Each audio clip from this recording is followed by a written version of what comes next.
Hello everyone, my name is Aaron Woodman, and I want to welcome you to my YouTube channel. In this video, we are going to look at a Supreme Court case called United States versus Wong Kim Ark that dealt with birthright citizenship for immigrants. This is important because unlike the Dred Scott case, the Wong Kim Ark case was a major Supreme Court case that had a provision in the Constitution to base its decision on citizenship. That provision is the 14th Amendment, which is important for establishing belonging. Before we get into this case, let's establish more context behind the negative perceptions against Asian immigrants. James Duval Phelan was a wealthy heir to a banking and real estate fortune. He was a poet and noted art collector, and was considered one of the most cultured men in San Francisco. He was also an unapologetic racist and the leader of the anti-Asian forces in California. He was elected mayor in 1896 to stomp out graft and corruption, but soon realized that the best way to appeal to white voters was by attacking Asian immigrants. He would later run for national office with the slogan, "Keep California White." An advisor said, quote, "We can stop them at the polling places, question their identification, make them bring witnesses, that sort of thing, but we can't be too obvious," unquote. Phelan responded with, quote, "I don't care how obvious you are. They can't be allowed to vote. They're vermin. Once a few of them get in, they'll breed until they overwhelm us," unquote.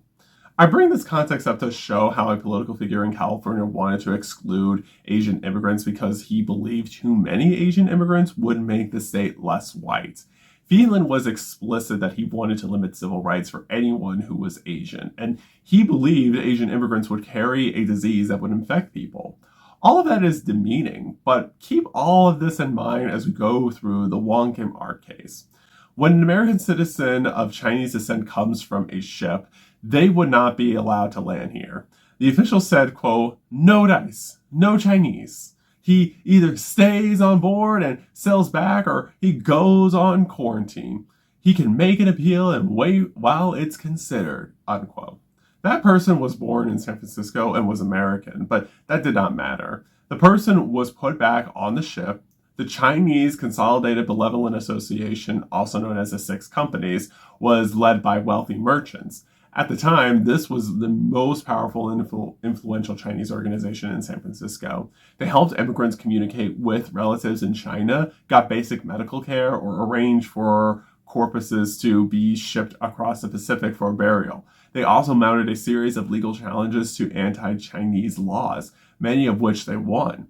One man, Wong Kim Ark, was a cook and has been held without bail from ship to ship in the harbor for 2 months, even though he showed proof of his citizenship. The United States District Attorney Henry Foote said, quote, that a Chinese could not become a citizen of this country, even though born here under the 14th Amendment to the Constitution, unquote. He was trying to say Wong was really a citizen of China. Wong's attorney said, quote, "We'll see about that. I'll file for habeas corpus in the morning. We're likely to end up in the Supreme Court before this is over. You might lose, unquote." Habeas corpus means to produce the body. It is a court order requiring a person in custody to be brought before a judge, usually to demand release, unless the government can show legitimate reasons for their imprisonment.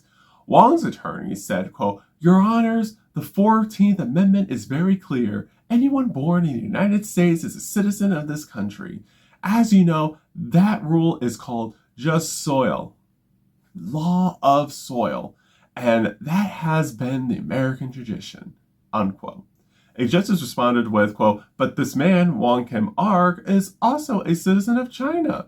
He has a wife and 2 children there. Why wouldn't just sanguineous law of the blood apply to someone whose allegiance is to a different country," unquote.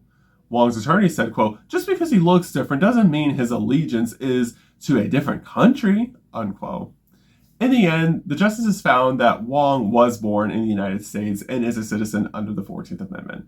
The justices said, quote, "To hold that the 14th Amendment of the Constitution excludes from citizenship the children born in the United States of citizens or subjects of other countries would be to deny citizenship to thousands of persons of English, Scottish, Irish, German, or other European percentage who have always been considered and treated as citizens of the United States, unquote.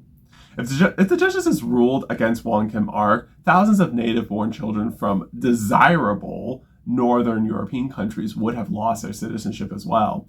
The justices were in a tough spot. Northern Europeans matter to them, but there were many Chinese and Japanese people, so people in most parts of the country didn't care that much about them.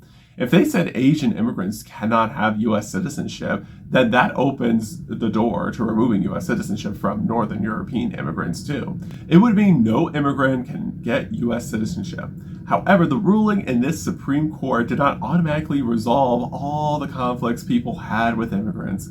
We will talk more about this later in this video set series, but the main point to remember from this Supreme Court case is that the justices ruled that the 14th Amendment gives citizenship to anyone born in the United States, no matter who the person is.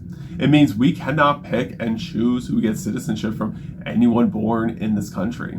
It would get too complex and exclude so many people in this country if we operated that way of being too selective with citizenship. It looked like the justices wanted to keep things simple by interpreting the 14th Amendment to convey that anyone born in the United States are citizens.